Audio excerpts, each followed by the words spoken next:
Pois bem, Marcos, capítulo de número 6, a partir do versículo de número 7, nós falamos sobre a presença de Jesus na sua terra natal, junto aos seus patrícios, nos versos de 1 a 6, no culto da noite de domingo passado. Percebemos que Jesus se admirou da incredulidade dos seus conterrâneos, e a gente percebeu que aquela incredulidade impediu, na verdade, por causa do juízo de Deus, não que Deus possa ser impedido pela nossa falta de fé, mas o juízo se estabelece e a gente deixa de desfrutar de graças que alcançamos pela nossa relação de fé com Deus. No entanto, hoje, como eu disse, a partir do verso 7, Marcos 6, verso 7, vamos ler. Chamou Jesus os 12 e passou a enviá-los de 2 a 2, dando-lhes autoridade sobre os espíritos imundos. Ordenou-lhes que nada levassem para o caminho, exceto um bordão, nem pão, nem alforje, nem dinheiro, que fossem calçados de sandálias e não usassem 2 túnicas. E recomendou-lhes: quando entrardes em alguma casa, permanecei aí até vos retirardes do lugar. Se em algum lugar não vos receberem, nem vos ouvirem, ao sairdes dali, sacudi o pó dos pés em testemunho contra eles. Então, saindo eles, pregavam ao povo que se arrependesse, expeliam muitos demônios e curavam numerosos enfermos, ungindo-os com óleo. Amém. O pregador batista norte-americano tem sido muito conhecido, se tornou conhecido quase no mundo inteiro por muita gente, talvez aqui a maioria dos irmãos já ouviram falar sobre ele, pregações muito impactantes, para não dizer chocantes, que foi o primeiro vídeo dele que viralizou, chama Pregação Chocante. Alguém sabe de quem que eu estou falando? Pregação Chocante? Não? Poxa, estou superestimando. Mateus balançou a cabeça, mas não falou nada. Quem é Mateus?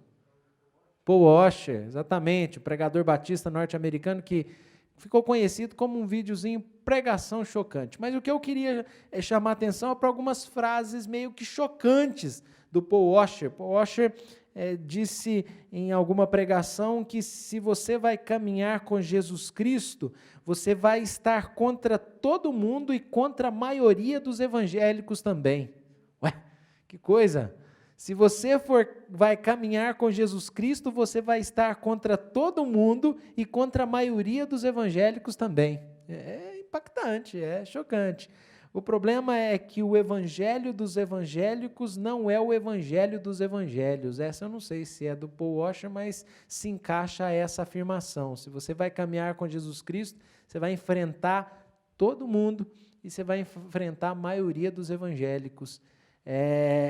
Por quê? O problema é que o evangelho dos evangélicos não é o evangelho dos evangelhos. Em que sentido? Por quê? Do que nós estamos falando? O que eu quero dizer citando essas frases impactantes? Bom, irmãos, o texto da nossa leitura de hoje à noite consiste na primeira missão apostólica. Por quê? Porque nós temos aqui a primeira vez que Jesus manda os seus apóstolos sozinhos para uma missão. Este é o primeiro momento em que eles saem sozinhos, até como uma espécie de treinamento para aquilo que eles fariam.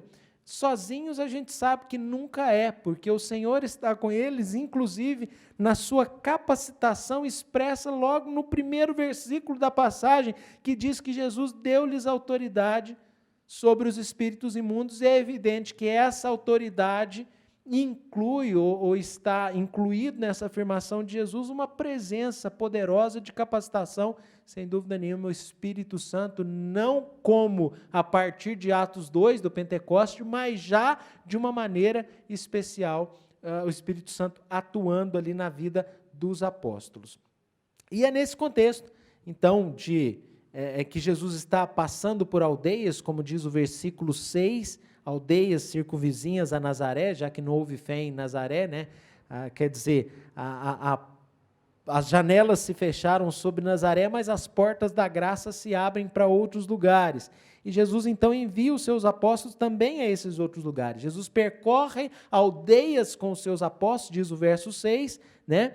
A gente sabe que foi acompanhado dos seus apóstolos, e agora ele chama os 12 e passou a enviá-los de 2 a 2, dando-lhes autoridade para realizarem aquele ministério. E junto a essa autoridade, os versos 8 a 11 vão nos dizer que Jesus deu também orientações, e além de orientações, recomendações para aquela primeira missão apostólica.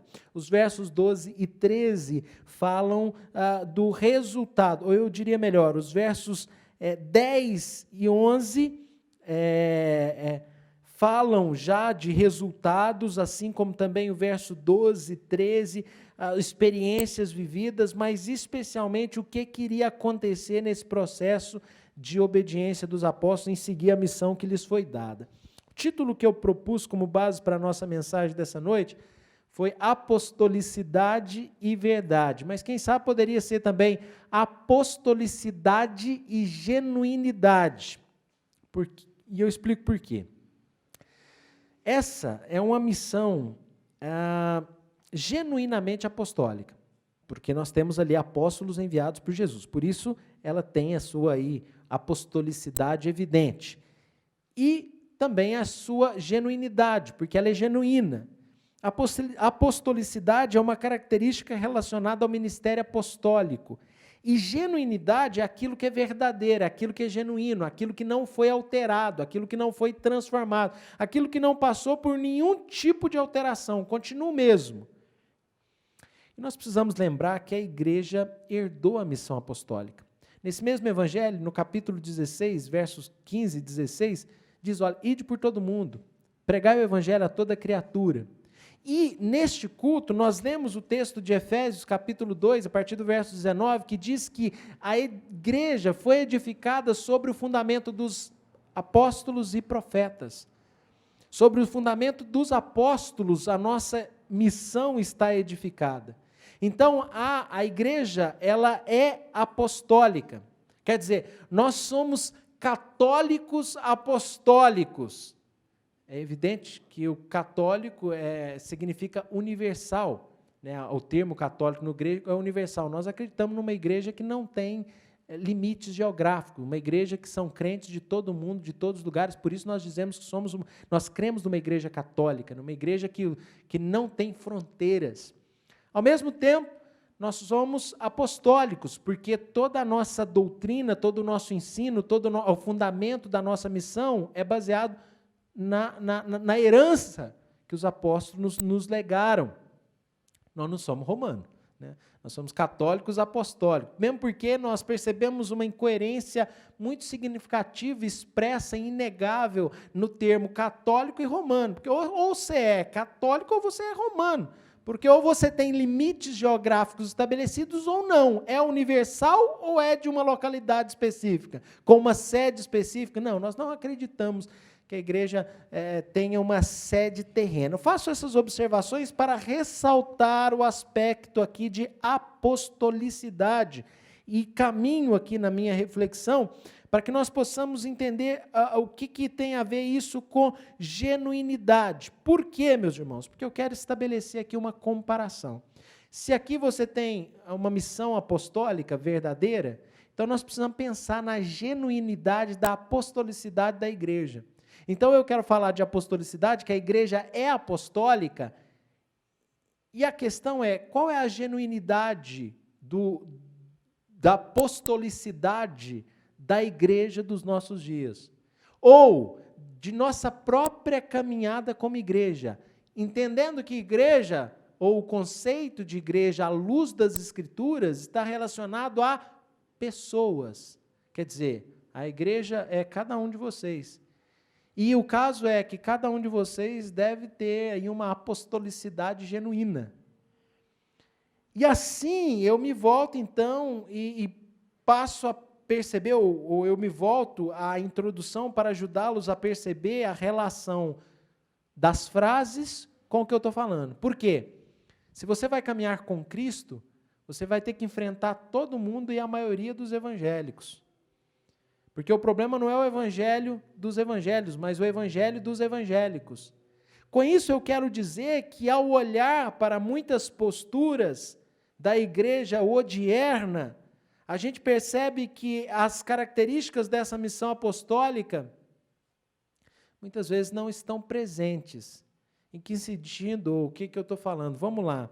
Olhemos para as características dessa missão apostólica e consideremos algumas comparações e aplicações. Chamou Jesus os 12 e passou a enviá-los de 2 a 2. Então ele chama os 12 aqui, você encontra facilmente o nome dos 12 quando Jesus os vocaciona, isso está lá no capítulo de número 3, nos versículos de número 13 até o 19, você encontra o nome desses 12 que foram chamados por Jesus e que foram enviados por Jesus. E esses foram enviados de 2 a 2 e Jesus deu autoridade sobre os espíritos imundos. Agora, o que eu chamo a atenção, enviados de 2 a 2. Se esses são apóstolos, se a igreja apostólica, o primeiro ponto que a gente precisa pensar é nessa questão de Jesus enviá-los 2 a 2. Sem dúvida nenhuma, nós percebemos que uma das características da missão apostólica é a importância da comunhão, da parceria, do companheirismo, a mútua cooperação e encorajamento. Eclesiastes 4, 9 e 10 diz que melhor é serem 2 do que 1, porque tem melhor paga do seu trabalho, porque se caírem, um levanta o companheiro, ai, porém, do que estiver só, pois caindo não haverá quem o levante. Precisamos realizar a missão que Deus nos chamou para fazer. E nós precisamos realizar essa missão em parceria. Está sob cada um de vocês essa missão apostólica. E essa missão apostólica envolve, sem dúvida nenhuma, a comunhão com Deus, a caminhada de comunhão com Deus no dia a dia, mas também de comunhão com gente. Quer dizer, gente precisa de Deus, mas gente precisa de gente. Essa característica da missão apostólica precisa ser enfatizada especialmente nos nossos dias, porque a igreja virtual é fantasia da cabeça de quem não conhece a doutrina apostólica. Porque a doutrina bíblica é que nós devemos caminhar juntos, caminhar em comunhão. Então, como o Luiz Felipe falou, e falou muito bem pela manhã, é um prazer viabilizar que pessoas que não podem participar das nossas reuniões por questões de enfermidade, por questões de distância, por causas maiores, é uma graça, é um privilégio, é uma bênção de Deus poder alcançar esses irmãos que por uma causa maior não pode estar conosco, isso é uma bênção. No entanto, é uma bênção até a esse ponto, quer dizer, o propósito de Deus é que nós estejamos juntos e misturados. Transmissão é para quem não pode estar aqui comigo, porque eu preciso de vocês aqui, você que está me acompanhando, eu preciso de você aqui do meu lado, porque Jesus enviou a gente de 2 a 2. Está aqui a missão apostólica, ela tem essa característica, os irmãos vão de 2 a 2, então eu preciso de você aqui. É evidente, eu repito, que é um privilégio para nós alcançarmos pessoas que por uma causa justa não podem estar conosco. Mas o propósito de Deus é esse, é junto e misturado, porque eu preciso de você aqui para me afiar. Lembrando Provérbios 27, 17, como o ferro com o ferro se afia, assim um homem ao seu amigo. Nós somos afiados na nossa convivência, edificados, nós aprendemos, nós somos transformados, nós encontramos Cristo nos nossos irmãos. Foi isso que o pastor Adilson falou pela manhã. Quando nós fazemos aos pequeninos, nós encontramos Cristo. Nós estamos fazendo a Cristo, nós encontramos Cristo nos nossos irmãos. Foi certamente por isso que o escritor de Hebreus foi tão enfático em relação ao nosso dever de estar junto e misturado.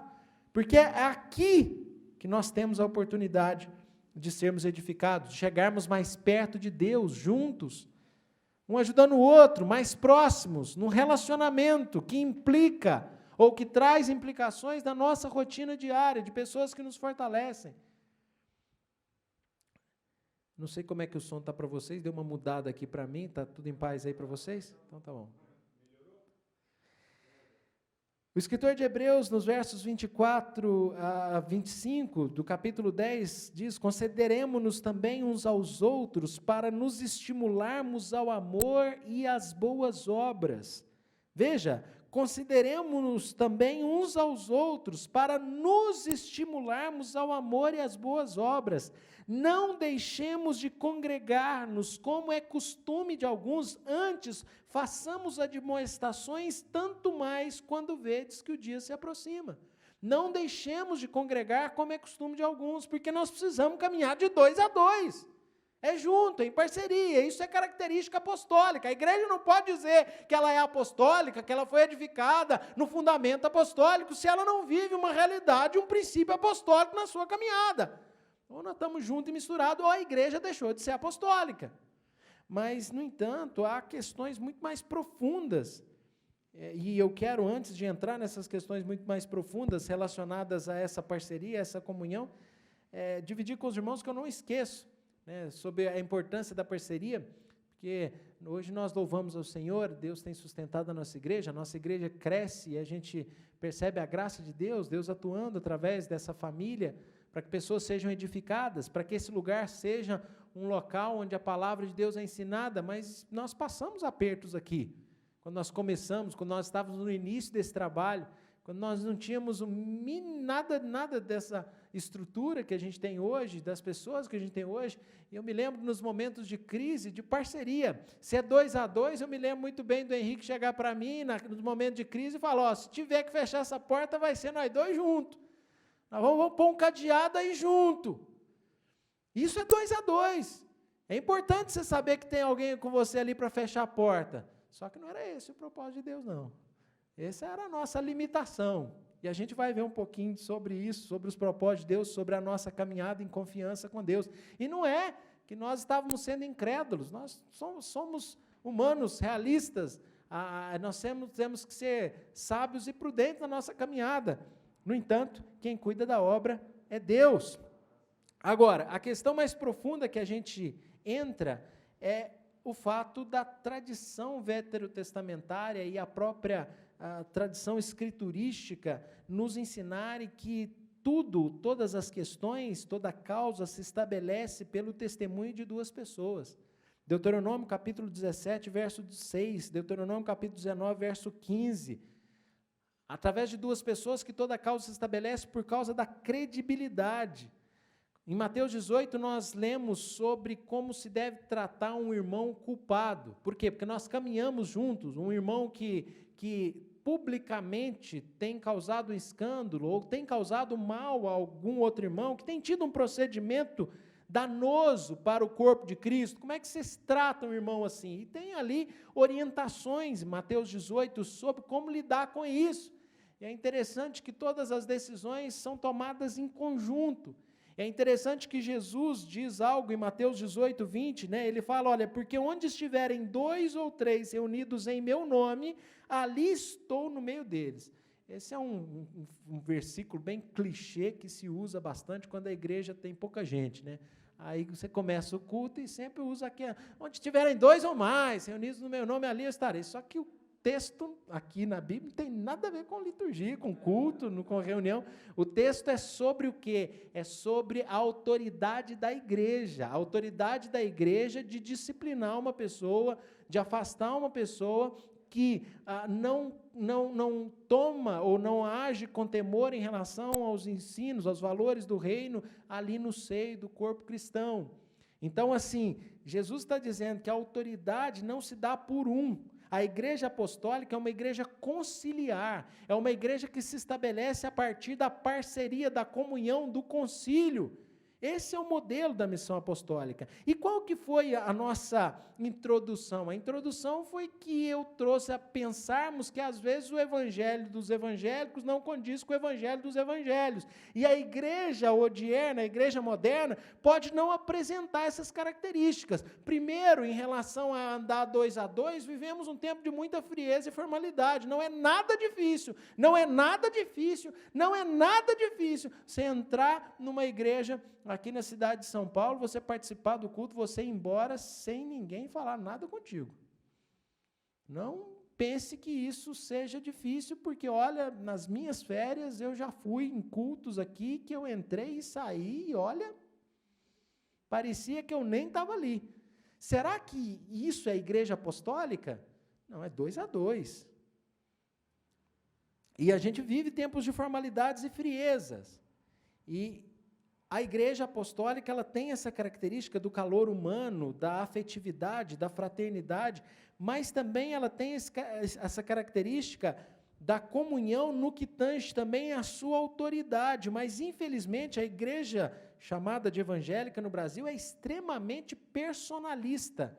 Do que você está falando agora, pastor? Eu estou falando de bispos, apóstolos, patriarcas, pais, apóstolos, anjos, não sei o quê, personalidades que são donas da igreja. Mas isso não tem nada a ver com a missão apostólica. Se o que se estabelece é a parceria de 2 em 2, a autoridade se dá mutuamente, por que existem esses donos, esse ungido que não pode ser tocado, que não pode falar nada, e ele é o dono, praticamente, da igreja? Isso não condiz com a igreja apostólica. Figuras imponentes, intocáveis, que definem em que direção a igreja deve caminhar. Quando Jesus diz, olha, eu estou, é quando forem 2 ou mais, né? Só um não. Eu não estou com um só não. Quando estiverem 2 ou 3 reunidos no meu nome, ali eu estou no meio deles. Ali a minha vontade é expressa e manifesta. Mas nós temos esse culto ao personalismo em todos os aspectos, inclusive na igreja. Ai daquele que tocar, confrontar, que atravessar o caminho do ungido do Senhor. Meus irmãos, isso não é apostolicidade genuína, porque na apostolicidade genuína, segundo nós estamos vendo aqui, na missão apostólica, não há espaço para esses personalismos, individualismo, mas há espaço para companheirismo, parceria, inclusive na liderança, inclusive no exercício de autoridade. São todos iguais, são todos parceiros, ninguém é maior que ninguém. E a autoridade da igreja, a minha própria autoridade como pastor, se estabelece através da igreja. O que eu quero dizer com isso? Eu tenho autoridade no corpo de Cristo, ligado ao corpo de Cristo, no sentido de que a minha autoridade como ministro é reconhecida pela igreja, como também deixa de ser reconhecida quando a igreja se manifesta em concílio e percebe que em mim não há mais essa autoridade, uma vez que eu mesmo mino através de uma postura que não condiz com a Escritura Sagrada. Precisamos pensar na apostolicidade da igreja a partir dessa perspectiva, e não de figuras intocáveis que assumem ali uma postura que não condiz com essa parceria, essa caminhada junto. O texto diz que eles são enviados sob a autoridade de Jesus, no verso de número 7 ainda, 2 a 2, dando-lhes autoridade sobre os espíritos imundos. Jesus lhes autoriza em relação à missão. É evidente que essa autoridade que o texto fala envolve especialmente a capacidade aí de quebrar opressões demoníacas, possessões, né, das trevas, de modo que a autoridade especificamente se volta sobre os espíritos imundos.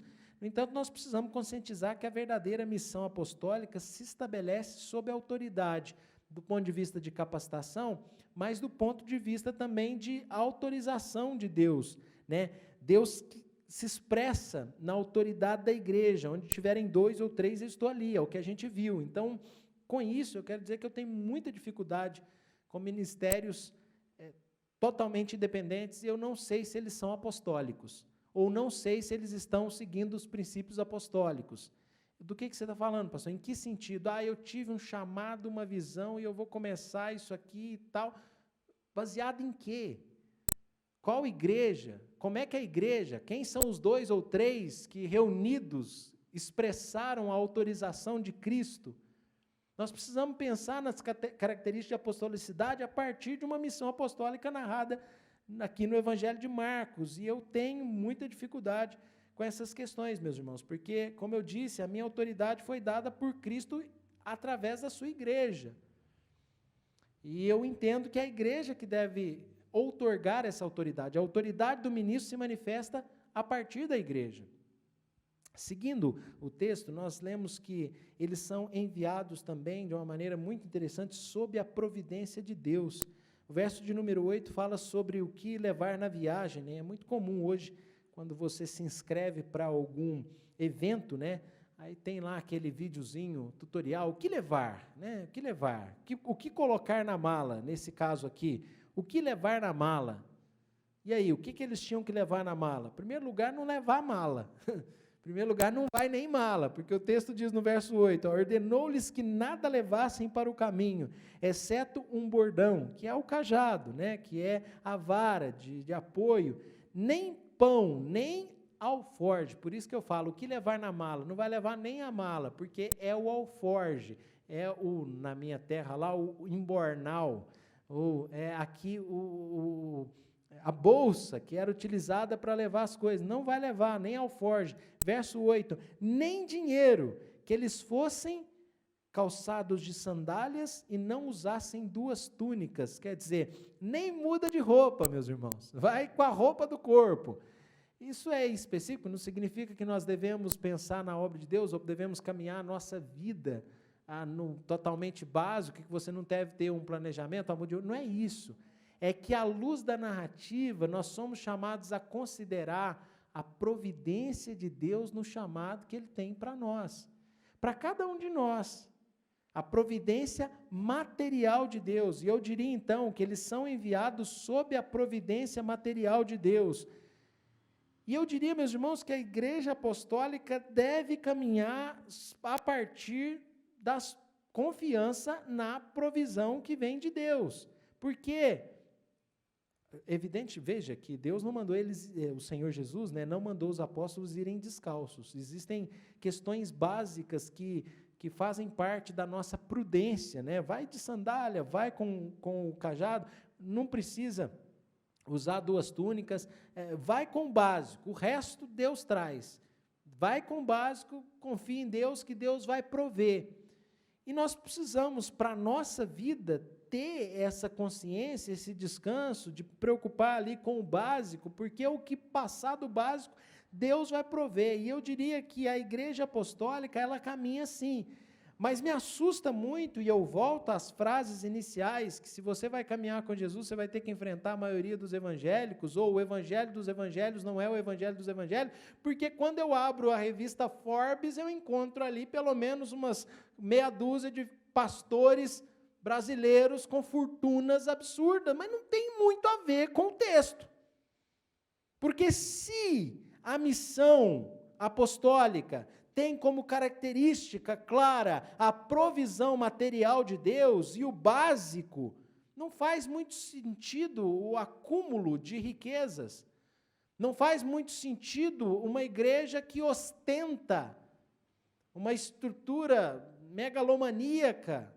Não faz muito sentido com essa simplicidade da missão apostólica. Eu falo de novo, apostolicidade e genuinidade. O quanto de genuinidade há na apostolicidade da igreja?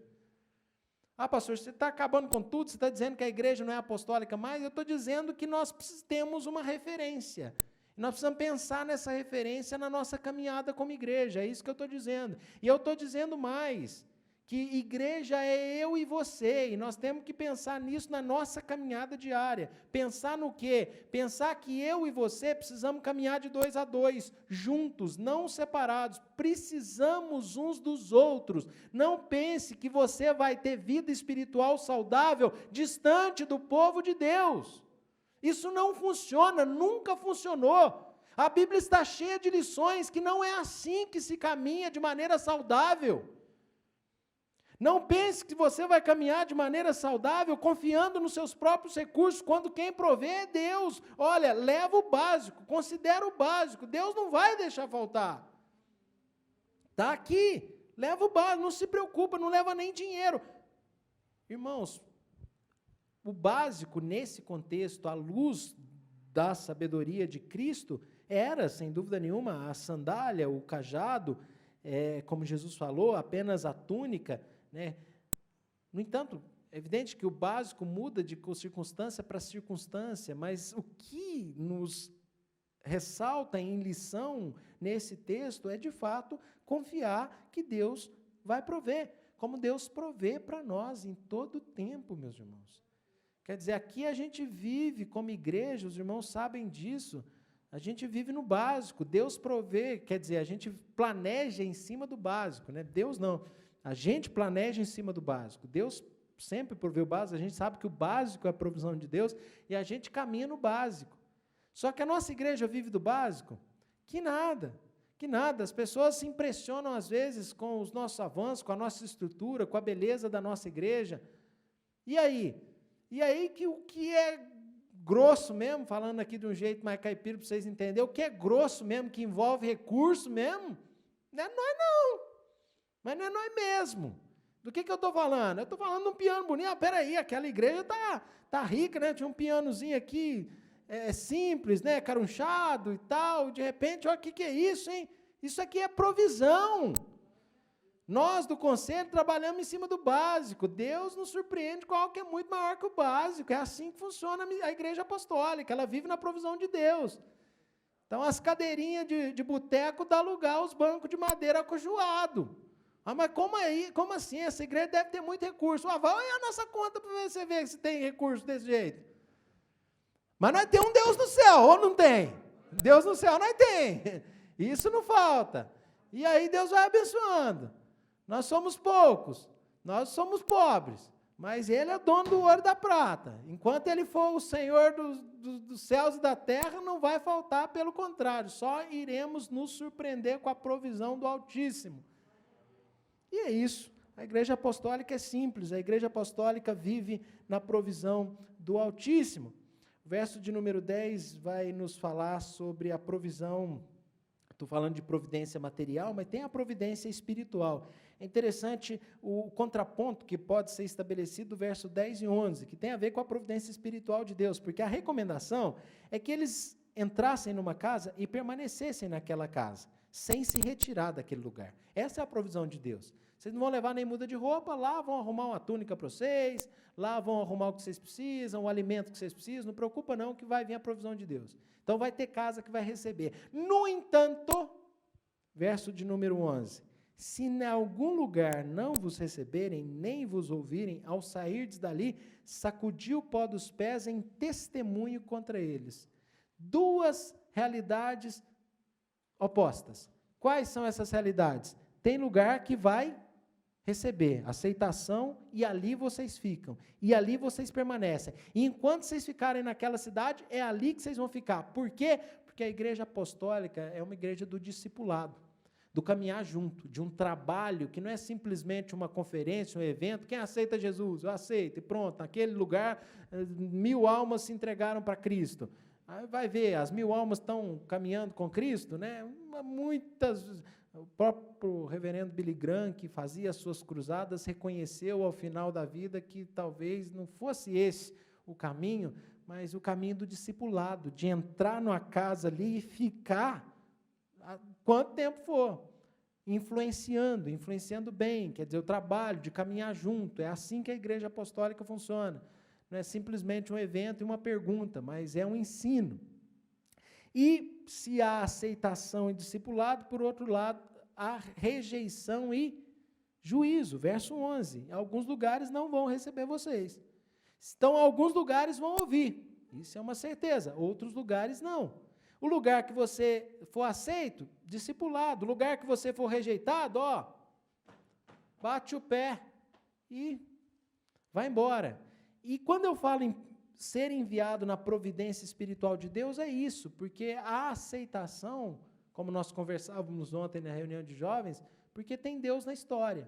Então, Deus tem os seus escolhidos, Deus tem os seus eleitos. Quando nós vamos fazer a nossa missão como igreja apostólica, nós vamos na confiança da providência material de Deus, que vai prover o que a gente precisa, mas a gente vai na confiança da providência espiritual, que vai abrir o coração, assim como abriria aquelas casas para receberem. No entanto, existem corações que não são abertos. Existem corações que são naturalmente fechados pela depravação total, pelo pecado que habita na humanidade, desde o Éden. E o homem, então, se torna inútil. Salmo 14, não há um justo sequer, não há quem busque a Deus, não há quem entenda. O homem natural não aceita as coisas do Espírito de Deus. 1 Coríntios capítulo 2, verso 14. Então, existem casas fechadas, e nessas casas fechadas, fazer o quê? É bater o pé não tem jeito de caminhar junto, e que não se fique um grão de poeira maldita no seu sapato, que você bata o pé, e nós precisamos encontrar sabedoria nisso, para não insistir, né? Como a Stephanie falou que ela não fica, ontem na reunião, né, a gente conversava, ela não fica às vezes indignada na recusa do evangelho, na vida cotidiana, quando a pessoa recusa, porque vem no coração aquela certeza, olha, ele é inapto espiritualmente. Por quê? Porque nós sabemos, à luz da Escritura, que nós só podemos discernir as coisas espirituais, ou só pode ver o reino de Deus quem nascer de novo. Jesus foi muito claro para Nicodemos. Você não nascer de novo, não vai ver o reino de Deus. Então, existem casas que não se abrem, existem corações que não se abrem. Se, por um lado, a aceitação e discipulado, verso 10, você permanece ali, por outro lado, existem corações e existem portas que jamais vão se abrir. E quando não vos receberem, quando não vos ouvirem, lembre-se que é isso a missão apostólica. Aquela missão que é aceita por todos, recebida por todos, não é característico de uma missão apostólica. Por quê? Porque o verso 12 diz que a missão apostólica tem um conteúdo de pregação, e o conteúdo é o quê? Arrependimento. Então tem casa que vai fechar a porta, naturalmente. Porque tem gente que não está disposta a se arrepender das suas más obras. Tem gente que não está disposta a reconsiderar os seus procedimentos, os seus comportamentos. E veja que a pregação da igreja apostólica é a pregação do arrependimento. Aí eu volto nas frases do Paul Washer. Se você vai seguir a Jesus, você vai ter que enfrentar todo mundo e a maioria dos evangélicos. Parece que sim, porque a maioria dos evangélicos brasileiros não pregam arrependimento, pregam prosperidade, cura, milagres, riqueza, não sei o quê, arrependimento. Olha, arrependei-vos, raça de víboras, bando de pecadores que estão deixando Deus de lado, que estão deixando os valores do reino de lado, que estão deixando a graça de lado, que não estão priorizando o que realmente é primordial.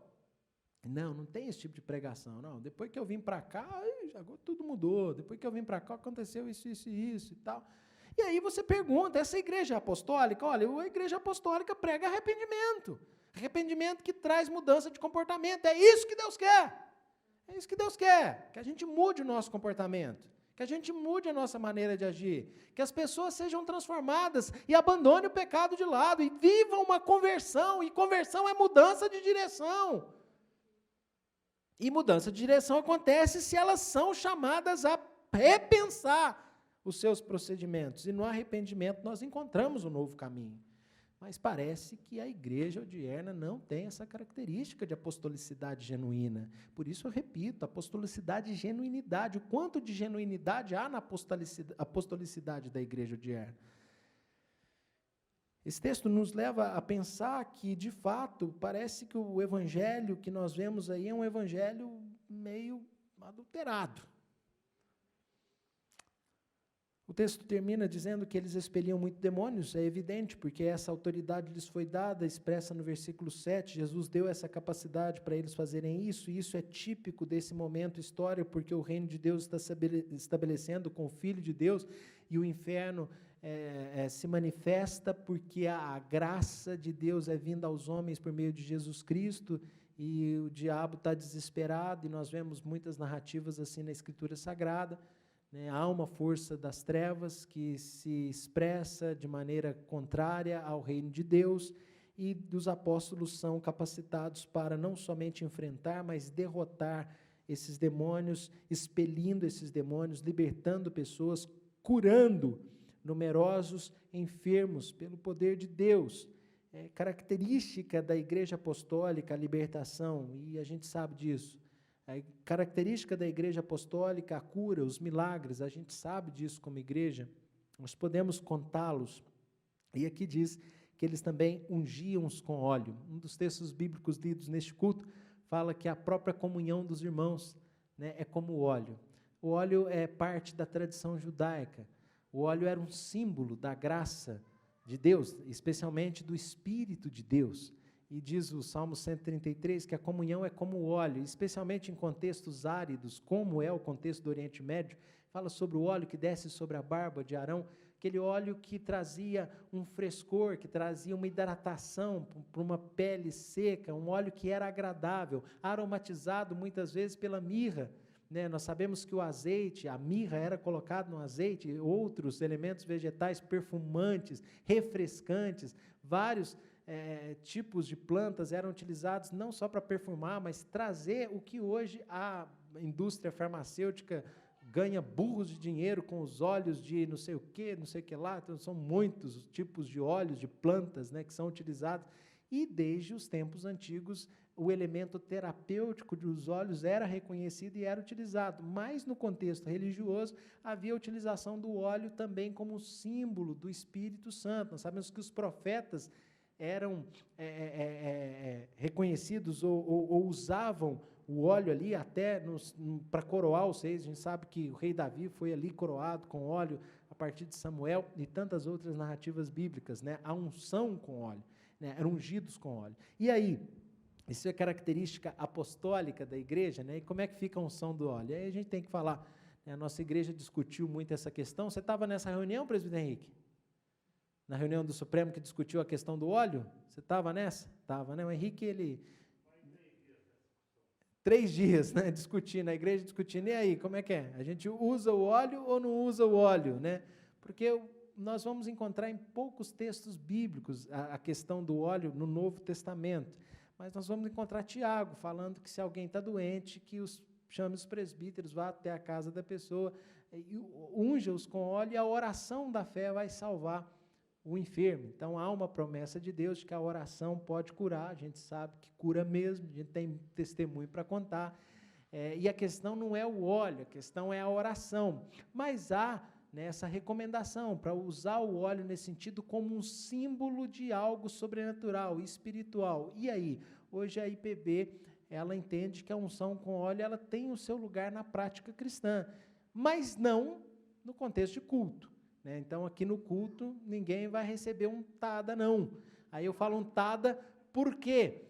Porque é no sentido de que a gente sabe que há uma igreja que não tem uma apostolicidade genuína e que vai passar óleo na sua carteira de trabalho, vai passar óleo no seu vestimenta de roupa, no documento tal, vai passar óleo para toda a banda.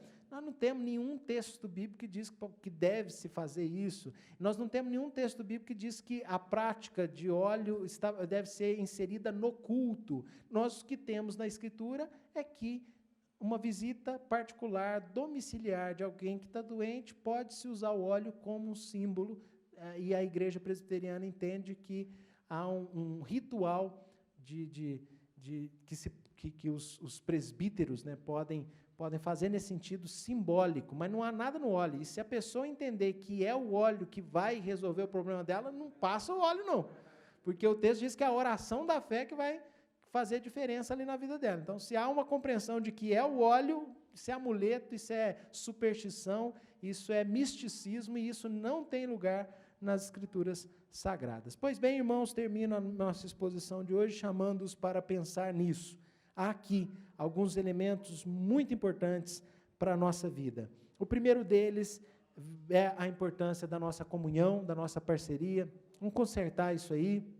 Se alguém está meio afastado do convívio do povo de Deus, seja por motivo que for, se aproxime, viva como a família de Deus, porque não tem melhor lugar, melhor influência para você receber do que a influência da família de Deus, de irmãos. Então, estabeleça relacionamentos. Ah, mas eu vou na igreja, tem dificuldade, ninguém se importa. Será? Será? Porque eu vejo, pela graça do Senhor, uma movimentação geral na nossa igreja, de aproximação, e quando quer dizer, eu acho que precisamos olhar um pouco. Será que a dificuldade não está na nossa maneira de agir? Será que nós, na verdade, não estamos nos isolando? E olha, não existe vida saudável, e quem diz é a Bíblia, não deixar de congregar, porque é tiro no pé no que tange a vida espiritual. Segundo ponto, pensarmos na questão da autoridade de Cristo.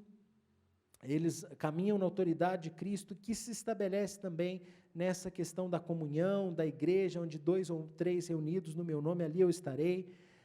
O texto nos chama a pensar na providência de Deus, versos 8 e 9, em vivermos o mínimo, ou considerarmos o mínimo e o mais Deus fará, buscar primeiro o reino de Deus, as outras coisas vos serão acrescentadas. Isso é promessa bíblica, é assim que a igreja apostólica caminha, na provisão de Deus. Somos chamados nesse texto a considerarmos menos os nossos recursos e mais a provisão do Senhor. Como igreja, podemos dizer que nós vivemos realmente essa provisão de Deus que nos surpreende. Em terceiro lugar, o texto nos falou aqui da realidade de aceitação. Há casas e sempre haverá corações para nos receber, para receber a nossa mensagem, para receber a nossa palavra, para receber a igreja. E há a necessidade de um discipulado, de uma caminhada junta, como nós vimos no verso 10, permanece ali até sair daquele lugar, até sair daquela região. E no verso 11 nós vemos que existem casas que fecham suas portas, não tem jeito, existem corações fechados, e aí você tem que saber sacudir o pé também, e isso significa assim, olha, o juízo está aí, isso aí é com Deus agora, não posso fazer mais nada, bater o pé é isso, olha, não vou levar nem a poeira desse lugar, não vou levar nem um grão de pó, porque a recusa vai ter as suas consequências, e isso está em todas as escrituras sagradas. Alertamos aqueles que têm recusado a palavra de Deus e recusado a pregação de arrependimento, que eu disse que é o verso 12, pregavam para que o povo se arrependesse. Deus chama as pessoas ao arrependimento, e algumas pessoas se recusam. Por último, consideremos aí o poder do reino dos céus para vencer sobre as trevas e a cura que há no Senhor. Devemos orar sempre buscando o milagre de Deus, e acho que está esclarecido também um pouco mais a questão da unção com óleo.